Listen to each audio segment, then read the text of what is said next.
I want to show you a clip of what Arnab Goswami asked me in an interview and then gave a response.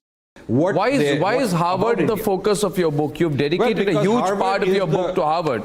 You refer to Harvard as a snake nest and say that it has unparalleled intellectual power to dismantle India. How does an institution, one university, however important, thousands of miles away, affect our country? And even though it may act as a ground for anti-India propaganda, how dangerous can it be for us? Sure. At one time it used to be Oxford during the British era, and you see what happened. Oxford trained people and they were brought into the East India Company. All the officers were trained there, and also the whole Indology throughout Europe was Oxford based, Oxford centered, many places in UK and in India. So today that role has been taken over by Harvard. So it is the center, because the Kennedy School is very powerful, probably the most powerful place where they teach politics and government and geopolitics and so on. Its influence goes into all the think tanks in the United States, and its influence goes to the US Congress.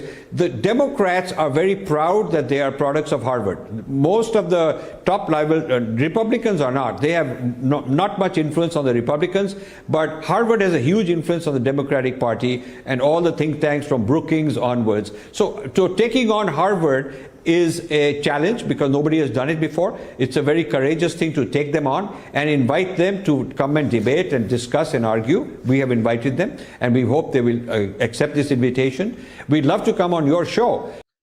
Arnab is forgetting that Harvard today is like Oxford was during the British era. Oxford produced the discourse, biased discourse, which fed the British Parliament, policy making, civil servants in India, education system in India, and all that. Harvard is doing the same thing today. Its output is what is feeding the think tanks all over the world, the prestigious universities, the schools, the US government and many other governments. For him to say that something said thousands of miles away we should not worry about, he ought to remember some lessons from history. Lord Macaulay, about 200 years ago, called for the dismantling of Sanskrit in the British Parliament and replacing with English education. And look at what has happened today. That's a lesson he ought to learn. A few decades later, Max Muller, the famous Max Muller, created this Aryan invasion theory, and based on that, the Aryan-Dravidian divide that we have to live with today in the South especially. And it's a topic of major controversy, and that is what was started by somebody thousands of miles away, and we people ignored it the way Arnab wants us to ignore what Harvard is doing. And then fast forward a few more decades, Lord Risley, all these things happened in the 1800s. Lord Risley created what became a fixed hierarchical caste system when previously it was very flexible. And again, at that time, there weren't people questioning all that in terms of its consequences, because there were many Arnab Goswami types saying, oh, how does it matter? Who cares? Well, today we do care.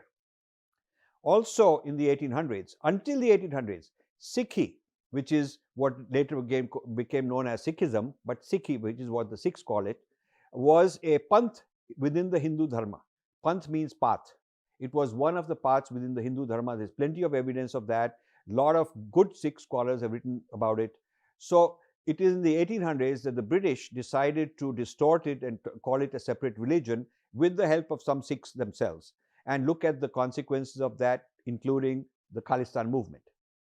Regarding the claim that if it's far away, it shouldn't affect us, it doesn't. What starts at Harvard doesn't stay at Harvard. The Indian government recently invited European and American Ivy Leagues to set up campuses in India with no restrictions on what they'll teach, with no restrictions on who they'll hire. So you can imagine pretty soon you'll have people like Audrey Truskay and many others like that on the payroll in Indian campuses run by the Ivy Leagues, paying their higher salaries and attracting the cream of Indians to teach. So they'll be bringing their curriculum, their knowledge right into India and teaching our elite students for the next generation. That is what happens when you ignore the long-term consequences of creating the discourse and letting somebody else set that discourse. I wonder if Arnab is only focusing on short-term latest sensation and not able to look at what are the long-term issues with far greater consequences.